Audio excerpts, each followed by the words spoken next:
Matthew chapter 12.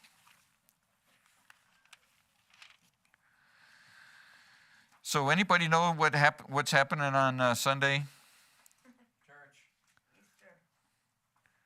Church. Surely not church again. Haven't we had a lot of church? April Fools. You people haven't had enough church.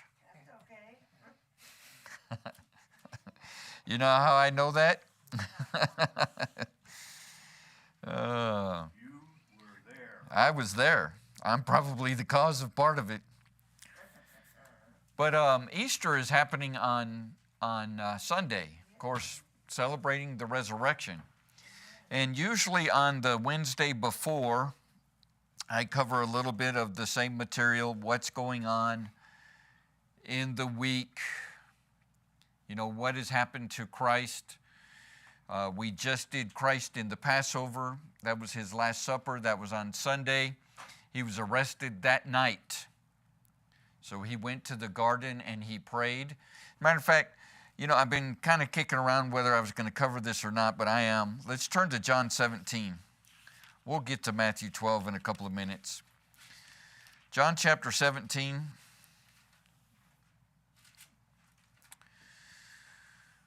Nope.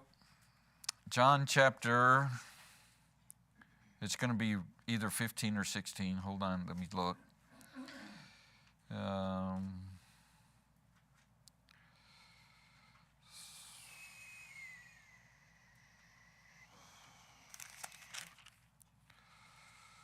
No, 18.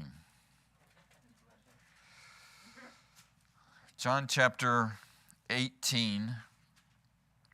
This is in the garden. So if you look at verse number 1, Jesus spoke these words and went forth with his disciples over the brook Kedron, and where was the garden. So the words that he had spoken was the actual Lord's Prayer. A lot of people call Matthew chapter 6, Our Father which art in heaven, hallowed be thy name. They call that the Lord's Prayer. That's a model prayer. The Lord's Prayer is found in John chapter 17. And we see him where he actually prays out loud to the Father. And the reason why he prays out loud and those words are recorded are for you and for me to know the burdens of his heart.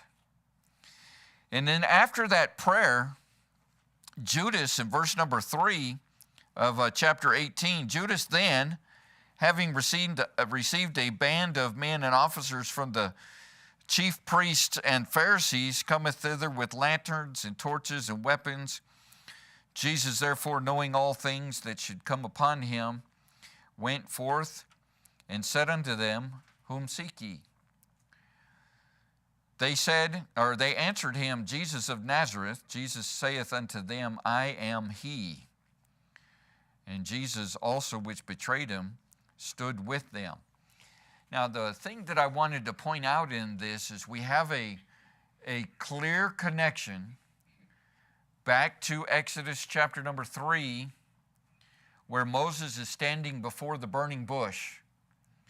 And Moses asks the Lord there, when I go to your children Israel, who shall I say sent me? And what was the name that he gave?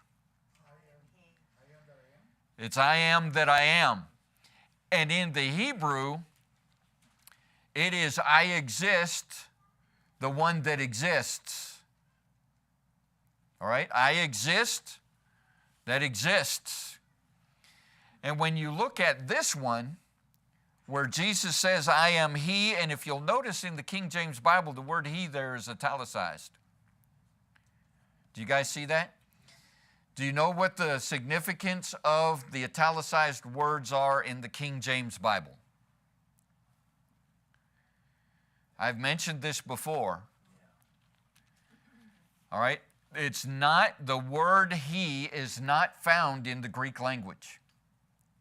The King James translators added the word to make the reading easier for us. And they were honest enough to italicize the words to let us know which ones they added. And so Jesus' answer back to them was, ego I, a me, exist. That was his answer back to them in the Greek. Does that sound familiar? What was his answer back in Hebrew in Exodus 3? I exist, that I exist. And so there's a correlation here to his answer. Now, how do we know that what he said correlates back to that? I stopped at verse number 6 or 5, did I not? Yeah. Well, let's read verse number 6 and see what happens. It says, as soon then as he had said unto them, I am, ego eimi, what happened? They went backward and fell to the ground. When he spoke his name, that same name that was given to Moses to speak to the children of Israel, when he spoke that name in the presence of these people, they all fell backwards. And so when we read that in this account, we ought to take note of that. That there is some kind of power behind the name that Christ gave. When he says, I am, ego eimi, he's saying the very same thing, and I believe it was Jesus at the burning bush. That was a pre-incarnate appearance of Jesus Christ, and he gave the exact same name, I am that I am. I exist that I exist. And so, who is it that we're talking about here?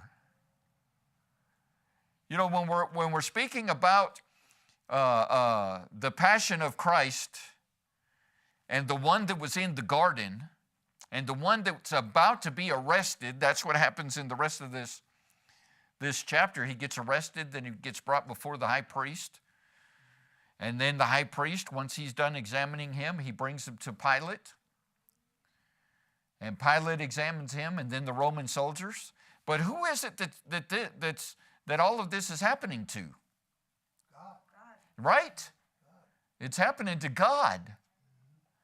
And there ought to be no question, especially for us when we got the whole entire scriptures in front of us, and we look at things like this, there ought to be no question who Christ was on his way to the cross. And so, again, I've been thinking about this and meditating on it for the last couple of days, and I don't have it in my notes, but evidently the Lord really wanted me to share it with you. Remember who it is that we're talking about. Right? We're talking about God in the flesh. And it's not just a good man, and he's not just a good teacher, and he's not just a prophet, but this is very God that we're talking about. Now, go back with me to Matthew chapter 12, and we'll get back to my notes. Lord willing, we'll finish tonight. We might have to come each night and find out. I threatened to do this one year, that we were going to come back every night of the week, of this week, and talk about what was going on with Christ. I threatened to do that. And you know what happens when I threaten something? It'll happen. It'll happen. There'll be a 3-day break. Right? There'll be a 3-day break. He's kind of laying in the tomb. I don't think actually on the first night, there's some things going on that we could talk about, but the other 2 nights, with him in the tomb. Now, I say 3, right? That's what we're going to look at right now. The 3 days and the 3 nights. In Matthew chapter 12, look with me at verse number 38. Now, you have to tell me, are these words in red? If you have a red letter edition, there's some black ones, but then there's a bunch of red ones, right? Yeah. 39. Okay. Starts to red. All right, so in verse 38, then certain of the scribes and of the Pharisees answered, saying, Master, we would see a sign from thee. But he answered and said unto them, An evil and adulterous generation seeketh after a sign, and there shall no sign be given it but the sign of the prophet Jonas. For as Jonas was 3 days and 3 nights in the whale's belly, so shall the Son of Man be 3 days and 3 nights in the heart of the earth. All right, 3 days and 3 nights. And coming up this week, we have a day called Good Something. Good Friday. Right? And what do they say that happened on Good Friday? That's when he was crucified. They say that he was crucified on Friday because if you go Friday, Saturday, Sunday, there's 3 days. But that's not 3 nights. But also Saturday is the Sabbath. Yeah. It's still 3 days. But it's not 3 nights. It's not even 3 days. Does Sunday count? Good question. Does Sunday count? Well, no, because we'll see on Sunday, at the very first thing in the morning before sunrise, so 5:59, Yeah. he comes out of the tomb Yeah. before it hits Sunday. And so Sunday doesn't count, so you can't say Friday, Saturday, Sunday, No, you can't. because it's not 3 days. It should be Thursday, Friday, Saturday. So you could say Thursday, Friday, Saturday. So he was crucified on Thursday. So that means Friday, Saturday, Sunday that he was buried. Yeah. Well, that doesn't track either, does it? But it Because Sunday doesn't count as a day, no, it doesn't. right? Stop thinking Sunday counts as a day. Because he rose 5:59, right at sunrise is when he rose on the third day. And so my belief is, and I believe I can prove this scripturally, my belief is it ought to be called Good Wednesday. I believe he was crucified on Wednesday. How long did the crucifixion take? At least 6 hours, so he's placed on the cross at 9. The sun or the sky went dark at noon, and he gave up the ghost at 3. And then just before 6, if we follow the thing, that's when they came to break the legs, because they said they couldn't have dead bodies hanging on the cross on the Sabbath day. So they came to break legs of the living ones to speed up the death. Now here's what happens, and this was another it was a sciencey message. But the death of the cross is a cruel death. It's not the hanging there. It's the fact that you can't exhale. Right. When you're in this position and you're hanging on the cross and the way that you're hanging and the weight and everything and the position that you're in, you can't exhale. And so you basically drown. Hanging on the cross. In order to exhale, what you have to do is you have to push up, be able to extend like this to be able to exhale. All right, well, how are their feet? Yeah, they're nailed to the cross.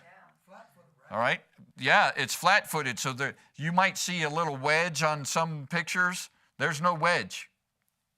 Right? The nail goes through the top of this, and it's laying here, and it comes out the heel. Any of you ever step on a Lego with your heel? Yeah. Have you ever done that? Oh, yeah. That feels good. No. Doesn't that feel good? Doesn't that make you just want to dance for joy? Woo! I thank you that I found that Lego. Do you guys that are older remember Micro Machines? The little toys, Micro Machines, are about this big. They're worse than Legos because they had little rockets on them. So it didn't feel good. Now, if you go all the way back to Genesis chapter 3, when God is pronouncing the curse on the woman, it says, "Thy seed shall bruise his head." That's referring to the seed of Mary, bruising the head of Lucifer or Satan, "and he shall bruise his heel. Right? You know what that refers to? That spike going through his heel. So we see fulfillment of the Old Testament happening in the crucifixion. So these things happened in the daytime, and so before 6 o'clock, the bodies have to be off the cross. 6 o'clock is when the next day begins, the next evening. And so the Sabbath began at 6 p.m. The bodies had to be off of the cross by 6 p.m. Now, isn't that a whole day gone? Yeah. Right? So again, a Thursday crucifixion wouldn't fit because it would be a Friday burial. And then what we're going to look at now is it takes time to prepare the body. Once Christ died on the cross, once he said it is finished and he gave up the ghost, then the soldiers came to break the legs, and they broke the legs of the two thieves. And when they come to break Jesus' legs, they found that he was already dead, and so they didn't break his bones, again fulfilling another prophecy. Right? Not a bone of his shall be broken. They reported back to Pilate that they had broken the legs and he was dead. They marveled that he was dead. What happened after that? Turn with me to John chapter 19. John chapter 19. So Jesus is hanging on the cross, having already given up the ghost. All right? And by the way, we say that he dismissed his spirit because he's God. Right? He's God. So he's dismissed his spirit. And yes, they did. They stabbed him in the side with the spear to check to make sure that he was dead, and water and blood came out. In John chapter 19, and starting in verse number 38, after they found out that Jesus was dead, it says, starting in verse 38, so John 19 and verse 38, after this, Joseph of Arimathea, being a disciple of Jesus, but secretly for fear of the Jews, besought Pilate that he might take away the body of Jesus. And Pilate gave him leave. And he came therefore and took the body of Jesus. Now, did they have Ubers back in the day? No.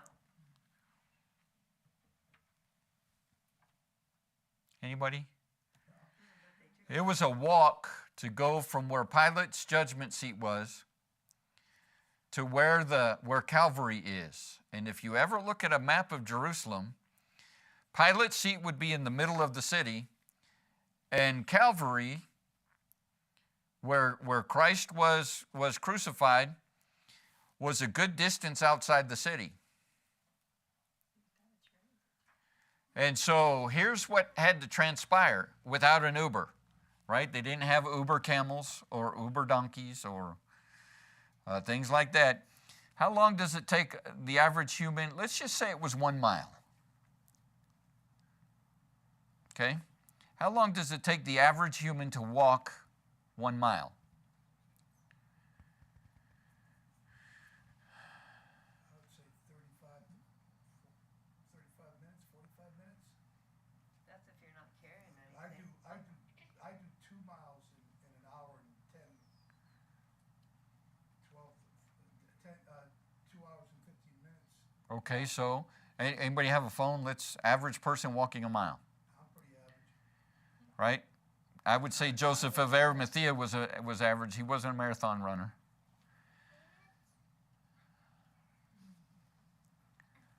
I want to say like 30, 35 minutes, 40 minutes. Okay. Yeah, I'd say that. With good legs, some decent legs. Yeah. Especially if you're not racing, you're just 15, 20 walking. minutes. It depends on the pace, but 15, 20 minutes is what's All right, 15, 20 minutes.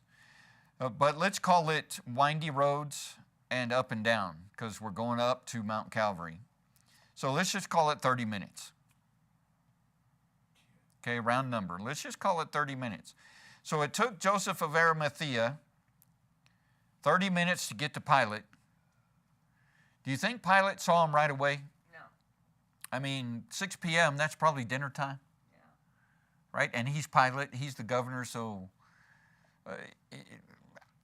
even if he was kind and saw him almost immediately, let's say that's just another 30 minutes waiting, right? And then another 30 minutes back to Mount Calvary.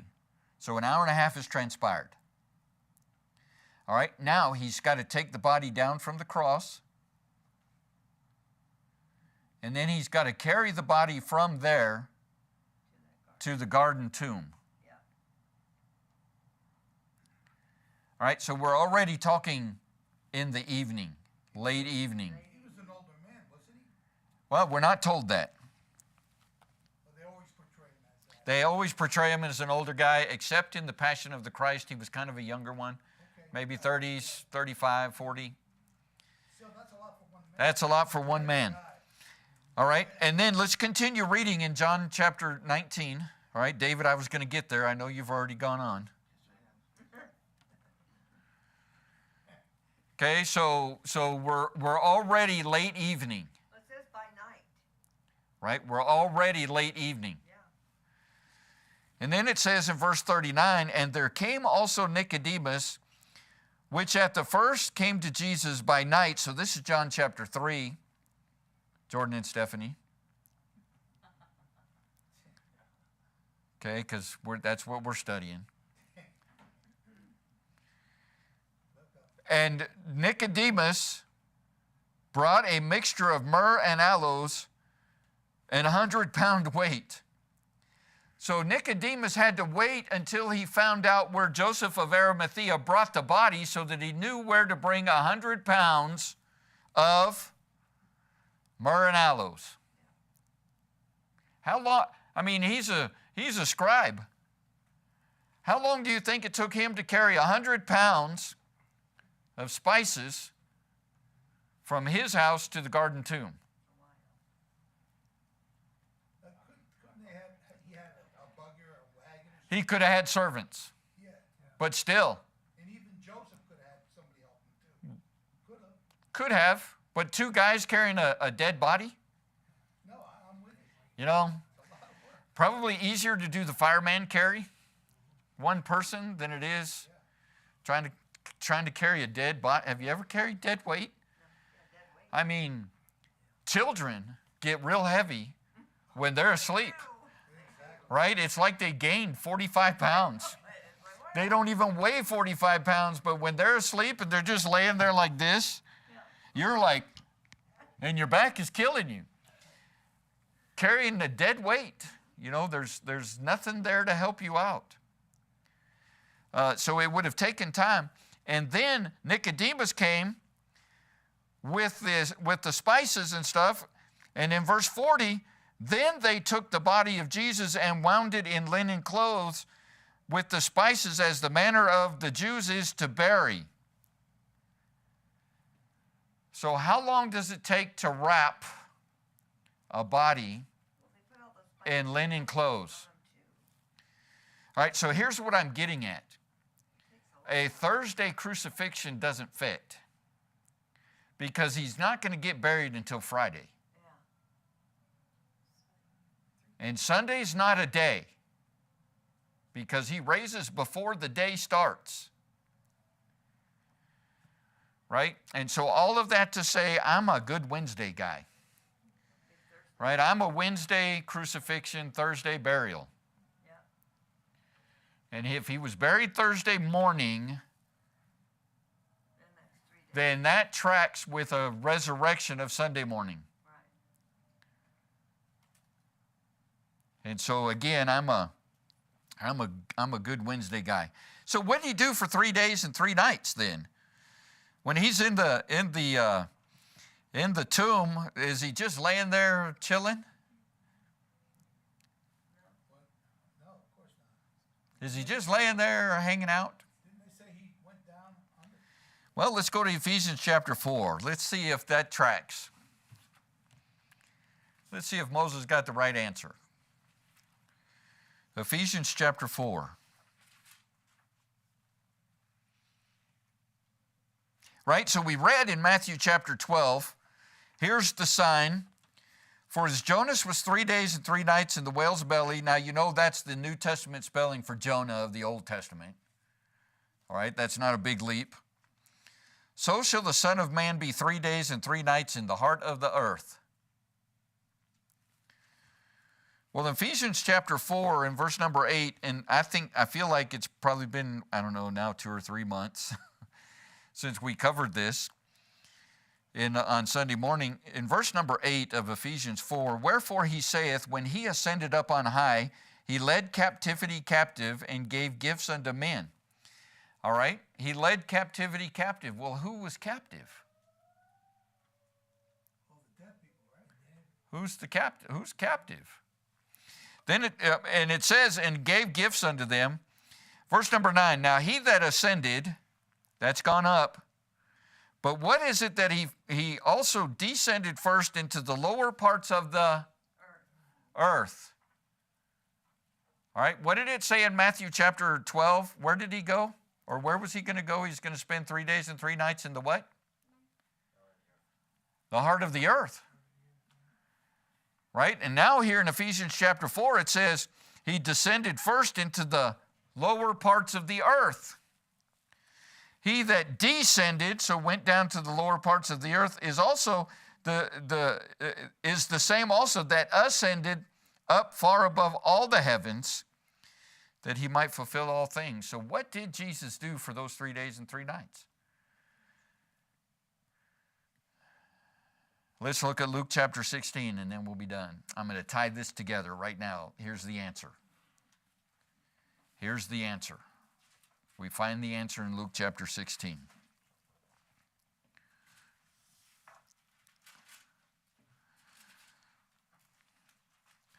Luke chapter 16, let's start in verse number 19.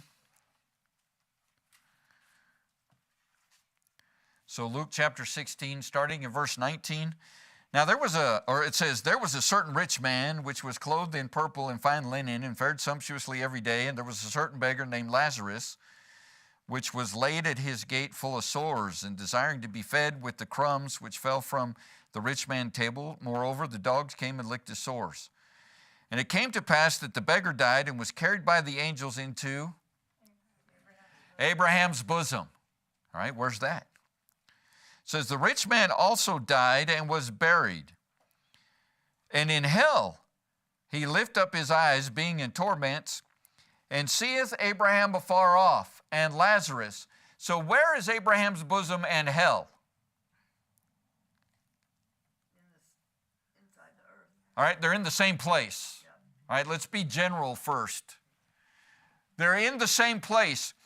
He says right here, and seeth, so the rich man in hell seeth Abraham afar off and Lazarus in his bosom. So he can see Lazarus and he can see Abraham, but he's in hell. And he cried and said, Father Abraham, have mercy on me and send Lazarus that he may dip the tip of his finger in water and cool my tongue, for I am tormented in this flame. And so he's close enough to Abraham and to Lazarus for Abraham to be able to hear him. So you could say that they're in the same vicinity.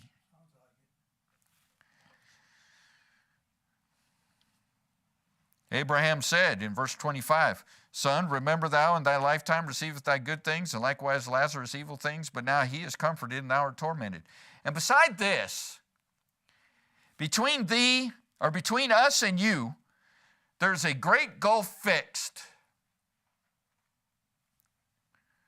so that they which would pass from hence to you cannot. So Lazarus can't come to you. Neither can they pass to us, so you can't come here. That would come from thence. And so all of that just to point out that they're in the same place. Hell and Abraham's bosom are in the same place. But in Ephesians chapter 4, it says that Jesus went down, descended to the lower parts of the earth. And in John chapter 19, in Ephesians chapter 4 and verse number 8, it says, when he ascended on high, so when he came up from the depths of the earth and he ascended up on high, he led captivity captive. You know who was captive at the time? Those in Abraham's bosom. They had not got to heaven yet. Old Testament saints, when they died, they went to paradise, not heaven. Right? Jesus says in Matthew, in my Father's house there are many mansions. And I go and prepare a place for you. That where I am, you can come afterwards, right? He's saying that where I am, you can be there with me. Well, he hadn't prepared that way yet in the Old Testament. You know when he prepared that way? In these days where he's buried. Where he's buried, he's leading captivity captive. Those that are in Abraham's bosom, he takes up all of paradise. And he takes up the cool waters of paradise. Boy, what a torment for those that were in hell and the flames, looking across the gulf and seeing cool waters. And they were being tormented in flames. And he picked up that whole area of paradise and he led captivity captive and he took it up into heaven with him in these 3 days and allowed hell to fill in that whole area. So right now, the heart of the earth, the lower parts of the earth, that's all hell. So when a person dies today without Christ, that's where they go. Now, where is the heart of the earth? What's that called? The core of the earth. What's around the core? The lava. Yeah, but what's the official name for the lava? I don't remember. The mantle. Mantle, that's right. And then what's around the mantle? The crust. Right? And so when the crust gives way around volcanoes and things like that, what comes out? Yeah, magma. Right? It's magma. We call it lava. But it's the magma coming out. Do you think the heart of the earth is Luke cool? It's all enclosed. Okay, well, Hotter and hotter. now here's me. This is just me. I believe the core is hollow. But the mantle is not. Right? The mantle is full of what? Yeah. How hot is lava? By the way, how long can you stand in lava? Anybody? Yeah, you can't. I've seen the movie. The guy gets eaten by lava, right? He's standing there, lava comes, gets him, and it just consumes him. Right? Yeah, it's hot, basically is what I'm getting at.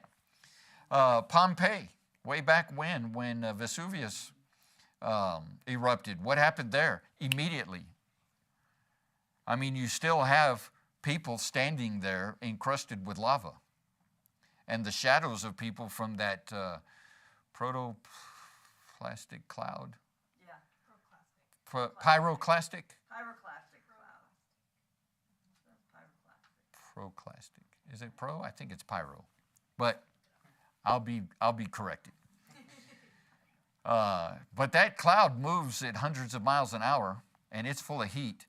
And you see shadows of people burned onto the wall in Pompeii. That's like a tourist attraction now. To go see dead people. Right? But all that to say, magma is hot. All right? And so do you think the core of the earth is Luke cool? You think it's temperate? You think Arizona even comes close to it? And it's hot in Arizona, isn't it? I mean, it gets hot here. They would die to come to Arizona, right? Whoo! It's so temperate here. Anyways, all that to say, so what has the Lord been doing while he's in the tomb? Well, he's not just laying there chilling. Okay? He's actually bringing Abraham's bosom up into heaven, and then he's giving gifts. We see that in Ephesians chapter 4, right? Look with me again in verse number 8. Wherefore he saith, when he ascended up on high, he led captivity captive and gave gifts unto men. So Adam received his gift. Abel, the first person that was in Abraham's bosom, got his gift. Right? Probably called a good and faithful servant for bringing a proper sacrifice and was killed for it. And then we go down through history, Noah and his sons and Abraham and Moses and all those people. Cain and Abel? Abel, yes. Cain, maybe not. Yeah, Cain was evil. Cain, maybe not. He killed his brother who was And so those folks innocent. that we read about that we would say were saved in the Old Testament were sent to Abraham's bosom, and they were led up in this 3-day and 3-night period when Christ was in the tomb. Then he comes back down from heaven so that he can step out of the tomb and then walk with us again. Hey, he hasn't been dead for 3 days and 3 nights, He hasn't had time to be. No, right? been working. Yeah. Right? Because it says when John and Peter ran inside the tomb, and we might look at this on Sunday, they found his grave clothes folded up, and the napkin that covered his face was folded up. Yeah. Everything. So the Lord is even kind. He's tidy. You know, haven't you heard the term cleanliness is next to godliness? All right? Children, pick up your room. The Lord did. He picked up his tomb. Folded his clothes, and then stepped out. So again, for those 3 days and 3 nights, you know, and I believe again, starting, it'll be at 6 o'clock in the morning, tomorrow morning, is when they closed the tomb and they sealed it. And that started the timer for 3 days and 3 nights.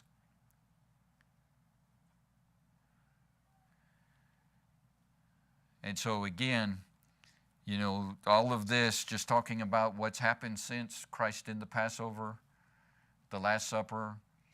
He got arrested that night, falsely accused, crucified, buried.